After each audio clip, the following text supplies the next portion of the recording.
Hello students, कैसे हैं आप सभी लोग। आई होप आप सभी बहुत अच्छे होंगे। तो चलिए फिर आज का लेक्चर हम लोग स्टार्ट करने जा रहे हैं। आज के इस लेक्चर से हम स्टार्ट करने जा रहे हैं एक न्यू चैप्टर जिसका नाम है पार्टनरशिप अकाउंटिंग या कह लीजिए अकाउंटिंग फॉर पार्टनरशिप। तो ये चैप्टर आज के लेक्चर से हम स्टार्ट करने जा रहे हैं। एंड आज इस चैप्टर पे मेरा पहला लेक्चर वीडियो है जिसमें हम बेसिक इंट्रोडक्शन पढ़ेंगे इस चैप्टर का। ठीक है। और एक बात और है कि मैं कोशिश करूंगी अगले 10 से 15 दिन में ये जो चैप्टर है हमारा पार्टनरशिप अकाउंटिंग का ये मैं फिनिश करा दूं। राइट। और एक बात और है, अगर आप कॉमर्स के स्टूडेंट हैं या आपने 11th 12th में अगर कॉमर्स ली थी तो क्लास 12th में भी आपने पार्टनरशिप अकाउंटिंग पढ़ी होगी। ठीक है, यहाँ पर हम थोड़ा सा और डेप्थ में पढ़ेंगे और न्यूमेरिकल लगाएंगे। राइट। और एक चीज और है, अगर आप यूजीसी नेट एग्जामिनेशन की तैयारी कर रहे हैं तो अभी चल रहा है अप्रैल 2025। तो अप्रैल 2025 एंड 2 महीने में आपका यूजीसी नेट का एग्जामिनेशन होने जा रहा है। और अगर आप कॉमर्स सब्जेक्ट से देने जा रहे हैं तो आप देखिएगा उसमें जो अकाउंटिंग का जो चैप्टर है उसमें ये टॉपिक कवर्ड है। उसमें पार्टनरशिप अकाउंटिंग भी टॉपिक आ रहा है। तो ये आपके लिए भी, अगर आप नेट की तैयारी करने जा रहे हैं, ठीक है, कर रहे हैं, तो आपके लिए भी ये काफी हेल्पफुल है। प्लस क्लास 12 के स्टूडेंट के लिए तो है ही। बाकी काफी यूनिवर्सिटीज में बीबीए के सिलेबस में भी पार्टनरशिप अकाउंटिंग होती है। तो इन सारे ही स्टूडेंट को ध्यान में रख के मैं ये लेक्चर वीडियो की सीरीज बना रही हूँ। ठीक है। तो चलिए पहले मैं बता देती हूँ आज के लेक्चर में हम कौन कौन से टॉपिक कवर करेंगे। तो सबसे पहले तो मैं आपको बताऊंगी व्हाट इज पार्टनरशिप। पार्टनरशिप होती क्या है, इसके फीचर्स देखेंगे, इसके कैरेक्टरिस्टिक देखेंगे।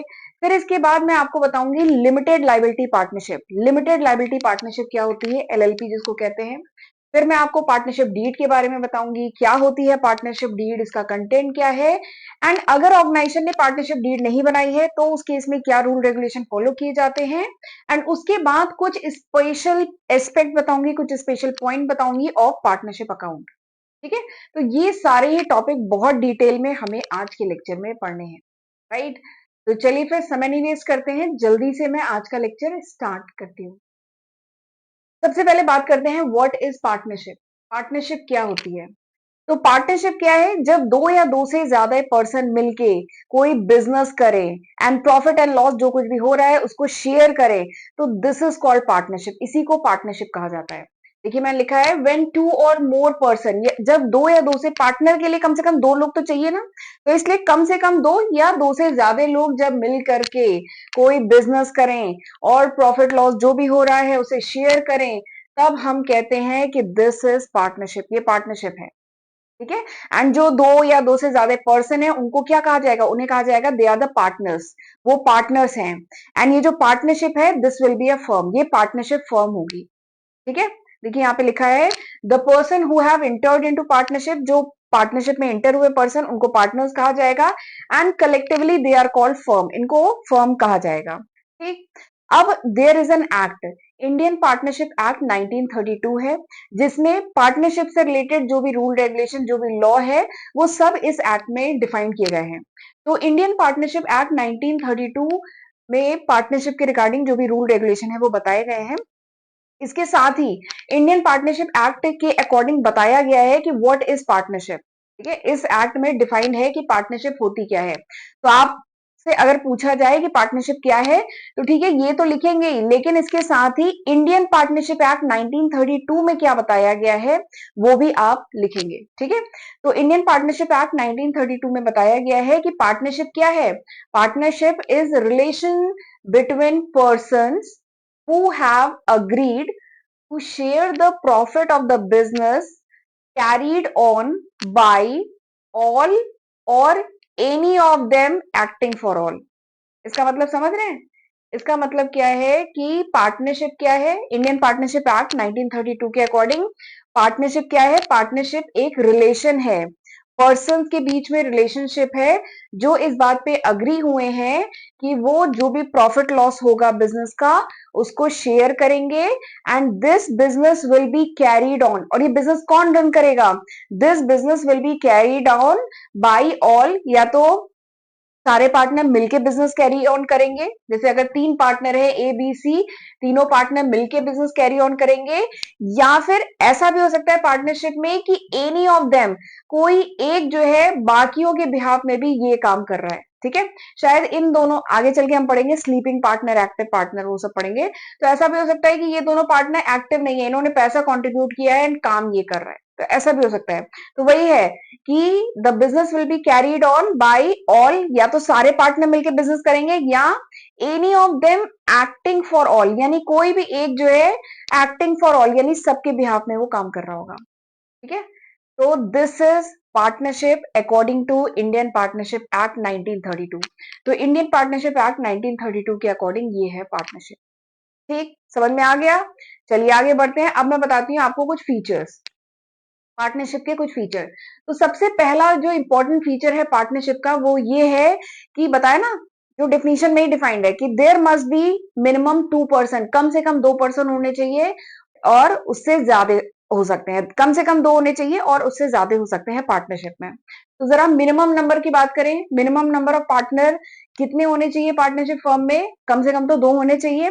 और मैक्सिमम नंबर की अगर बात करें, maximum number of partner in a firm, तो ये बताया गया है कंपनी रूल, रूल नंबर 10 में, कंपनी रूल 2014 में रूल नंबर 10 में बताया गया है कि जो मैक्सिमम नंबर ऑफ पार्टनर जो फर्म में हो सकते हैं दैट कुड बी 10, वो 10, सॉरी 10 नहीं 50, रूल है 10। ठीक है, रूल है 10।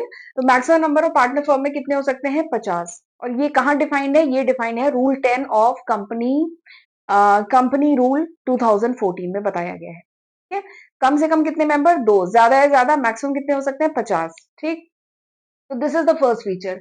दूसरा फीचर क्या है, दूसरा फीचर है agreement.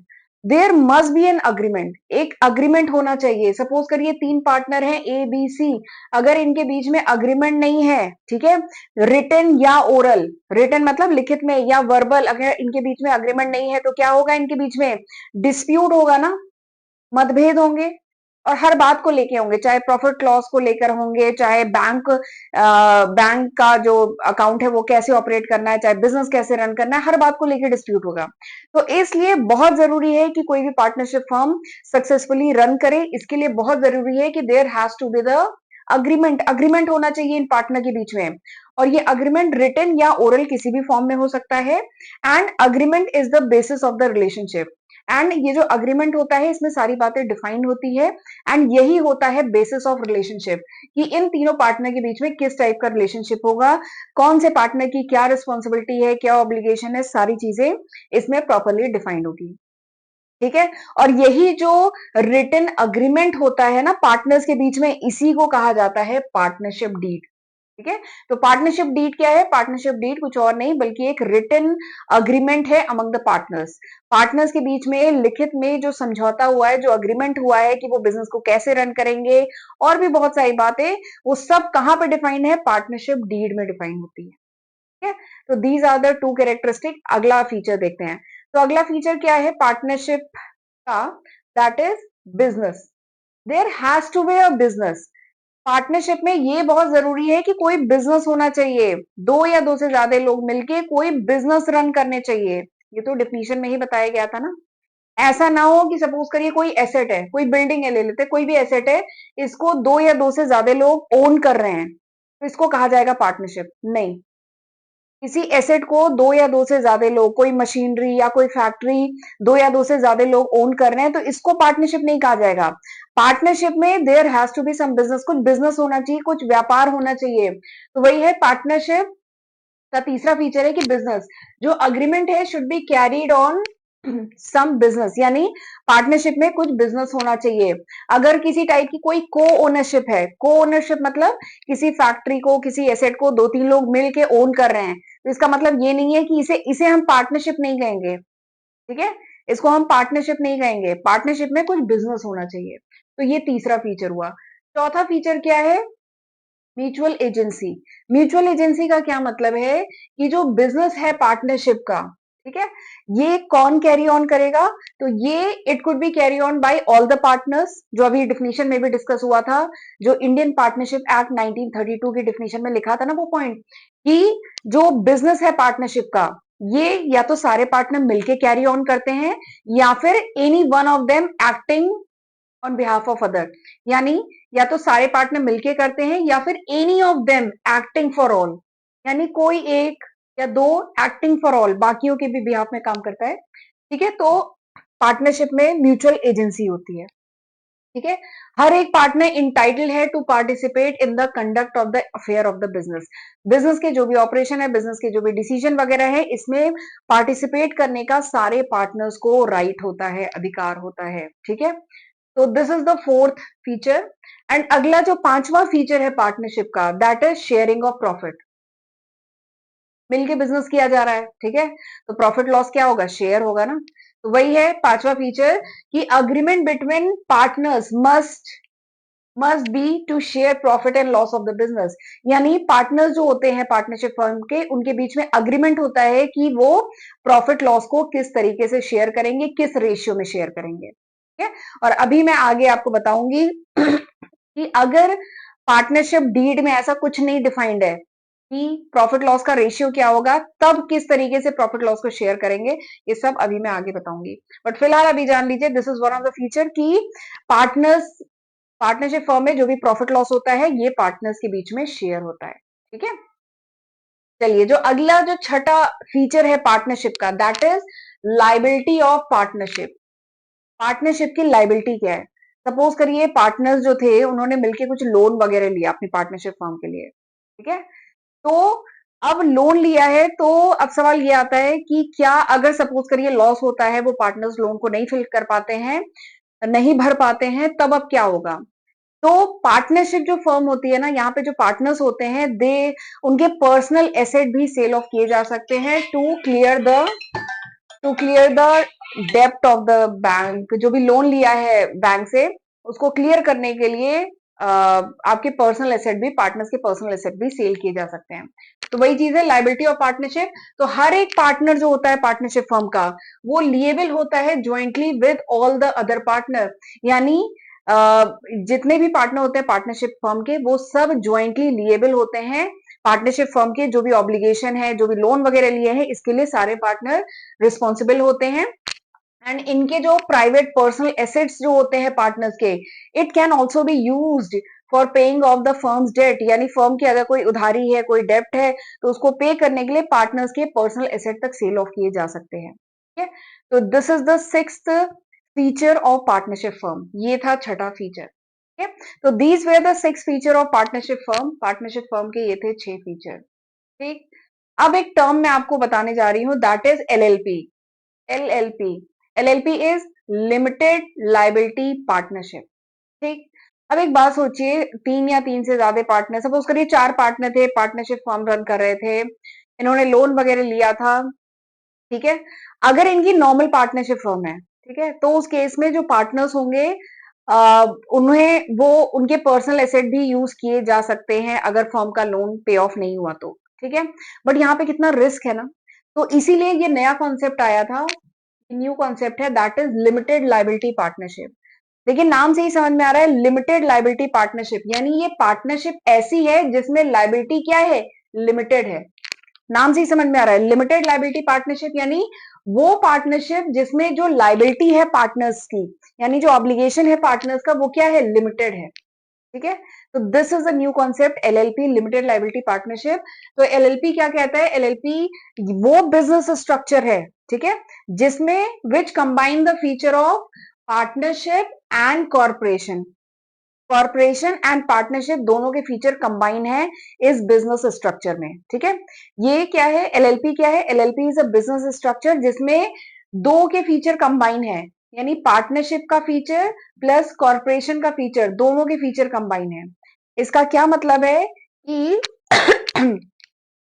Partners have limited liability. जैसे कॉर्पोरेशन में होता है ना, कंपनीज में होता है, वहां पे जो शेयर होल्डर्स होते हैं, उनकी जो लाइबिलिटी होती है, दैट इज लिमिटेड, वो लिमिटेड होती है। शेयर होल्डर की लाइबिलिटी क्या होती है? जितना कह लीजिए कैपिटल उन्होंने कंट्रीब्यूट किया है, केवल उनकी लाइबिलिटी उतनी ही है।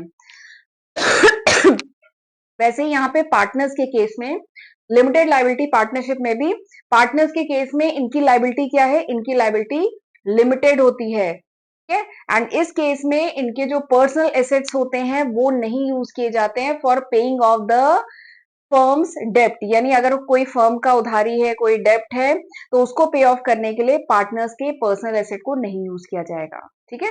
तो ये फीचर बेसिकली किसका था? कॉर्पोरेशन का था ना। तो ये जो लिमिटेड लायबिलिटी पार्टनरशिप है, ये बिजनेस स्ट्रक्चर है जिसमें दोनों के फीचर हैं, पार्टनरशिप के भी फीचर हैं, कॉर्पोरेशन के भी फीचर हैं। कॉर्पोरेशन में क्या होता है कि जो शेयर होल्डर होते हैं उनकी लायबिलिटी लिमिटेड होती है, तो सेम यही फीचर पार्टनरशिप में अप्लाई किया गया, वरना तो पार्टनरशिप फर्म रिस्की है, तो इसीलिए कॉन्सेप्ट आया ताकि पार्टनरशिप फर्म का जो रिस्क है उसे कम किया जाए। इस केस में क्या होता है, जो पार्टनरशिप जो पार्टनर्स होते हैं उनकी लायबिलिटी लिमिटेड होती है, उनके पर्सनल एसेट नहीं सेल ऑफ किए जाते हैं फॉर पेइंग द फर्म्स डेप्थ। ठीक, देखिए यहाँ पे लिखा है मैंने, essentially in LLP each partner liability is limited, हर एक पार्टनर की लायबिलिटी लिमिटेड होती है to their agreed upon contribution to the LLP, यानी जितना उन्होंने कंट्रीब्यूशन किया है केवल इतनी ही उनकी लायबिलिटी है। ठीक है, चलिए आगे बढ़ते हैं। तो दिस इज एलएलपी, या एलएलपी आपको समझ में आ गया होगा, लिमिटेड लायबिलिटी पार्टनरशिप। आगे बढ़ते हैं, अब बात करती हूँ पार्टनरशिप डीड की। What is partnership deed? Partnership deed क्या है? तो पार्टनरशिप डीड एक डॉक्यूमेंट है, ये एक डॉक्यूमेंट होता है, एक लीगल डॉक्यूमेंट है जिसमें जितनी भी टर्म एंड कंडीशन है, पार्टनरशिप हुई है पार्टनर्स के बीच में, ठीक है, तो जितनी भी टर्म एंड कंडीशन है, ये सारी टर्म एंड कंडीशन कहाँ डिफाइंड होती है? इस पार्टनरशिप डीड में। ठीक है, तो पार्टनरशिप डीड क्या है? ये एक डॉक्यूमेंट है जो कंटेन करता है all the term and condition of the agreement. ठीक, अब it contains the detail about, partnership deed में क्या क्या होता है? एवरीथिंग, इस पार्टनरशिप से रिलेटेड जितनी चीजें हैं ना, जितने भी एस्पेक्ट हैं जो इफेक्ट करते हैं relationship between the partners, partners के बीच में किस टाइप का रिलेशनशिप रहेगा, इससे रिलेटेड जितनी बातें हैं ये सब पार्टनरशिप डीड में डिफाइन होती हैं। जैसे एग्जाम्पल के लिए, जो बिजनेस है उसका ऑब्जेक्टिव क्या है, मिशन क्या है, विजन क्या है, कंट्रीब्यूशन, हर एक पार्टनर ने कितना कैपिटल कंट्रीब्यूट किया है, किस रेशियो में प्रॉफिट लॉस को डिवाइड किया जाएगा, और भी बहुत सारी टर्म एंड कंडीशन जो अभी मैं आगे आपको बताऊंगी। बहुत सारी टर्म एंड कंडीशन ये सब पार्टनरशिप डीड में डिफाइन होती है। ठीक, और एक बात और है, पार्टनरशिप डीड की जो क्लॉज है, ठीक है, इट कुड बी ऑल्टर्ड, इसको चेंज किया जा सकता है। सारे पार्टनर्स की सहमति से पार्टनरशिप डीड के जो क्लॉजेज हैं, जो टर्म एंड कंडीशन है, ये चेंज भी की जाती है। ठीक, देखिए मैंने लिखा है यहाँ पे, the clauses of partnership deed can be altered with the consent of all the partner, यानी सारे पार्टनर की सहमति से चेंज किया जा सकता है। एंड ये जो पार्टनरशिप डीड है शुड बी प्रॉपरली ड्राफ्टेड, ये प्रॉपरली ड्राफ्ट किया जाता है एंड इसको रजिस्टर कराए तो ज्यादा अच्छा है। ठीक है, एंड इसको कोशिश की जाती है कि ये जो पार्टनरशिप डीड है इसको रजिस्टर कराया जाए with the registrar of the firm, जो फर्म का रजिस्ट्रार है उसके पास रजिस्टर कराया जाए। ठीक है, तभी ये एक लीगल डॉक्यूमेंट बनेगा।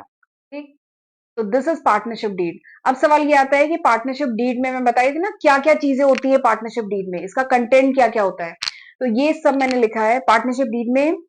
बल्कि इसके अलावा और भी बहुत सारी बातें होती है, कुछ मैंने इंक्लूड की है कि पार्टनरशिप डीड में क्या होता है। सबसे पहले तो जो भी फर्म है उसका नेम एंड एड्रेस क्या है, फर्म का मेन बिजनेस क्या है, जितने भी पार्टनर है उनका नाम क्या है, उनका एड्रेस क्या है, पार्टनर्स ने कितना कैपिटल कंट्रीब्यूट किया है, कब बिजनेस शुरू हुआ था, ये जो पार्टनरशिप फर्म है कब शुरू हुई थी, क्या रूल है regarding operation of bank account किस तरीके से ऑपरेट किया जाएगा, प्रॉफिट शेयरिंग रेशियो क्या होगा, rate of interest on capital, अगर कैपिटल पे कुछ इंटरेस्ट दिया जा रहा है तो उसका रेट क्या है, लोन अगर है या ड्रॉइंग है तो उसका रेट ऑफ इंटरेस्ट क्या होगा, ऑडिटर्स अपॉइंटमेंट का तरीका क्या होगा, सैलरी कमीशन वगैरह अगर दी जा रही है पार्टनर्स को तो वो कितनी दी जाएगी, हर एक पार्टनर की ड्यूटी क्या है, रिस्पॉन्सिबिलिटी क्या है, लाइबिलिटी क्या है, वो सब डिफाइन होगा। अगर पार्टनरशिप फर्म डिसॉल्व होती है या अगर इनके बीच में पार्टनर्स के बीच में कोई डिस्प्यूट होता है तो वो किस तरीके से ट्रीट किया जाएगा। ठीक है, अगर लॉस वगैरह होता है, इंसॉल्वेंसी होती है एक या एक से ज्यादा पार्टनर की, तो वो किस तरीके से ट्रीट किया जाएगा। तो ये सारी ही बातें पार्टनरशिप डीड में अच्छे से डिफाइन होती है।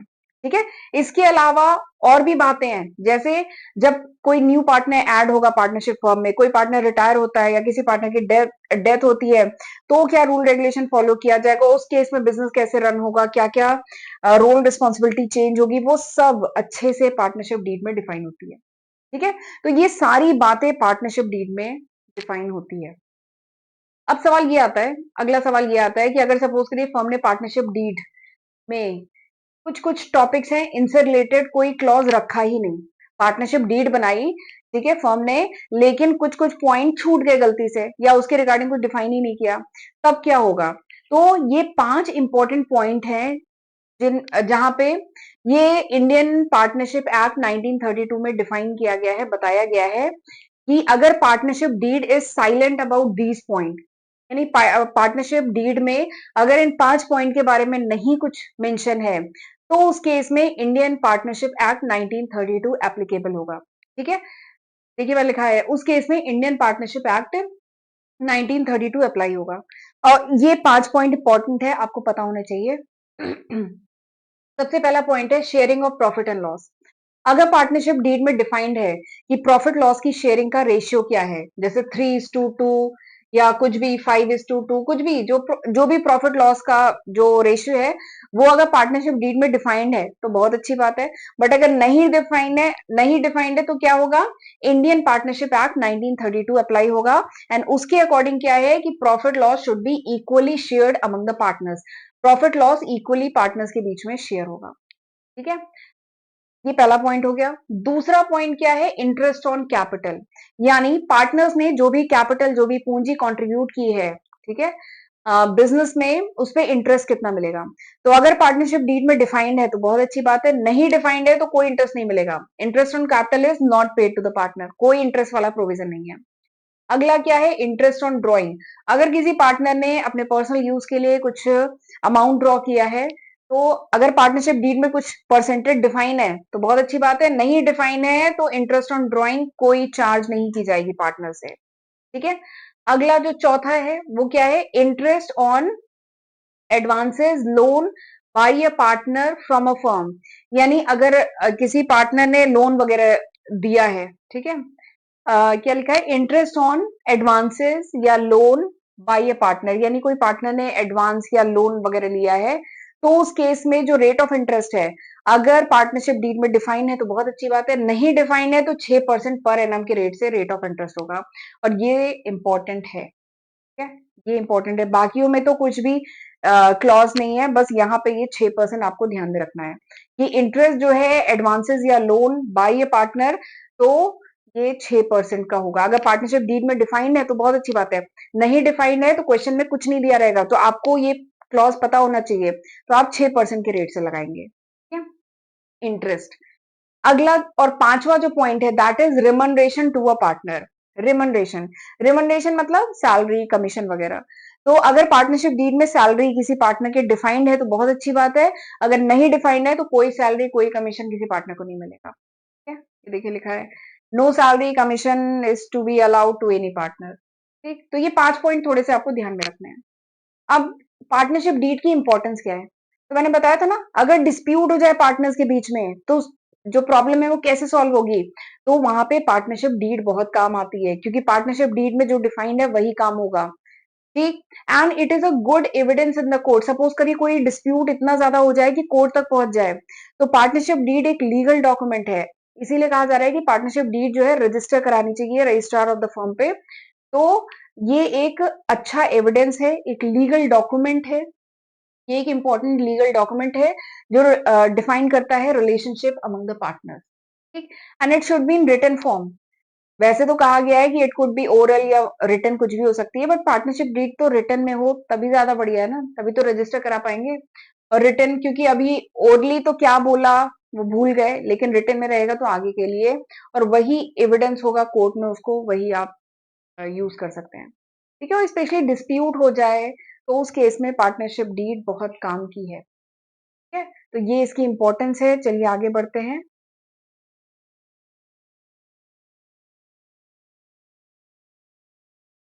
चलिए last slide of this lecture, कुछ स्पेशल एस्पेक्ट हैं ऑफ पार्टनरशिप अकाउंट।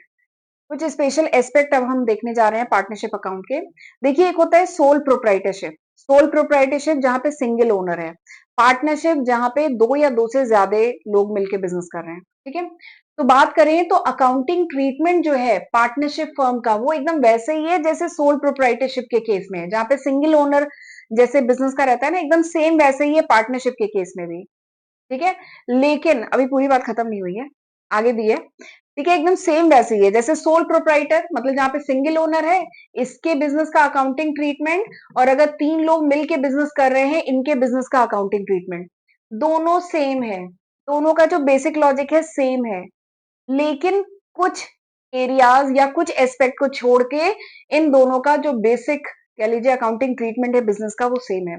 तो वो कौन कौन से एरियाज हैं वही अब हम एक एक करके डिटेल में पढ़ेंगे। हमारे आने वाले लेक्चर्स इन्हीं टॉपिक पे होंगे। वरना सोल प्रोप्राइटरशिप और पार्टनरशिप के केस में अकाउंटिंग ट्रीटमेंट सेम है लेकिन कुछ कुछ एरियाज में अलग है। कौन कौन से एरियाज है? सबसे पहला है maintenance of partners capital account. यानी सोल प्रोप्राइटरशिप के केस में क्या है, केवल एक पार्टनर का कैपिटल अकाउंट बनाना है। यहाँ पे जितने पार्टनर है सबका कैपिटल अकाउंट बनता है और उसके भी अलग अलग मेथड है, तो वो सब हमें डिटेल में पढ़ना है। ठीक है, तो पहला एरिया जहाँ पे अलग है that is maintenance of partner capital account. दूसरा क्या है? Distribution of profit and loss among the partner. यहाँ पे कोई प्रॉफिट लॉस डिस्ट्रीब्यूट करना था क्या? नहीं, यहाँ पे डिस्ट्रीब्यूट करना पड़ेगा। ठीक है, तीसरा क्या है? Adjustment of wrong appropriation of profit in the past. यानी पास्ट में कुछ रॉन्ग एप्रोप्रिएशन हो गया प्रॉफिट का, तो वो सब एडजस्टमेंट होगा। अगला रिकंस्टिट्यूशन ऑफ पार्टनरशिप फर्म। यानी पार्टनरशिप फर्म का अगर ये जो रिकंस्टिट्यूट होती है, रिकंस्टिट्यूट मतलब कोई नया पार्टनर पार्टनरशिप फर्म में आया, या किसी पार्टनर कोई पार्टनर रिटायर हुआ, ठीक है, या पार्टनरशिप फर्म किसी पार्टनर की डेथ हो गई, तो वो क्या होगा? रिकंस्टिट्यूट होगी पार्टनरशिप फर्म। या फिर पार्टनरशिप फर्म जब डिसॉल्व होती है। तो ये कुछ इंपॉर्टेंट एस्पेक्ट हैं जहां पर sole proprietorship business and partnership firm दोनों का जो अकाउंटिंग ट्रीटमेंट है ये अलग अलग होता है। तो इसीलिए ये पॉइंट्स अलग से हम लोग एक एक मतलब इन टॉपिक को डिटेल में आने वाले लेक्चर में पढ़ेंगे। ठीक है, तो आई होप आज का लेक्चर आपके लिए यूजफुल रहा होगा। आज हमने बहुत सारे टॉपिक डिस्कस किए। अगला लेक्चर मेरा profit and loss appropriation account पे होगा। देखिए पार्टनर्स के बीच में प्रॉफिट लॉस को डिवाइड करना है, ठीक है, पर डिवाइड कैसे करेंगे, कौन सा अकाउंट बनेगा, कैसे किया जाएगा, और न्यूमेरिकल। ठीक है, तो ये सब अब मैं अगले लेक्चर में कराऊंगी। आज हमने बेसिक इंट्रोडक्शन पढ़ लिया है पार्टनरशिप अकाउंटिंग का। ठीक है, तो चलिए फिर आज का लेक्चर वाइंड अप करती हूँ। और एक बार देख लीजिए, ये वो लिस्ट ऑफ सब्जेक्ट है जो मैं आज की तारीख मतलब अप्रैल 2025 तक अपने चैनल पे अपलोड कर चुकी हूँ। तो जरूर इसका फायदा उठाइएगा, इसकी हेल्प से पढ़िएगा, और प्लीज मुझे कमेंट सेक्शन में बताइएगा कि आप किस कोर्स के हैं। आप ये जो पार्टनरशिप अकाउंटिंग का ये जो मेरे साथ ये वीडियो आपने यहाँ तक अगर देखा है, तो आप किस कोर्स के हैं? क्या आप बीबीए के हैं, क्लास 12 के हैं, या कॉम्पिटेटिव एग्जाम की तैयारी कर रहे हैं? तो किस कोर्स के हैं वो अगर आप मुझे कमेंट सेक्शन में बताएंगे तो मेरे लिए आगे के लेक्चर प्लान आउट करना आसान हो जाएगा। ठीक है, तो चलिए फिर लेक्चर वाइंड अप करती हूँ। अब हम मिलते हैं अगले लेक्चर वीडियो में, और आपको पता है क्या करना है। वीडियो को लाइक शेयर एंड चैनल अगर नहीं सब्सक्राइब किया है तो सब्सक्राइब करके ही जाइएगा। ओके, तो चलिए फिर मिलते हैं अगले लेक्चर वीडियो में। तब तक अपना ध्यान रखिएगा। God bless you.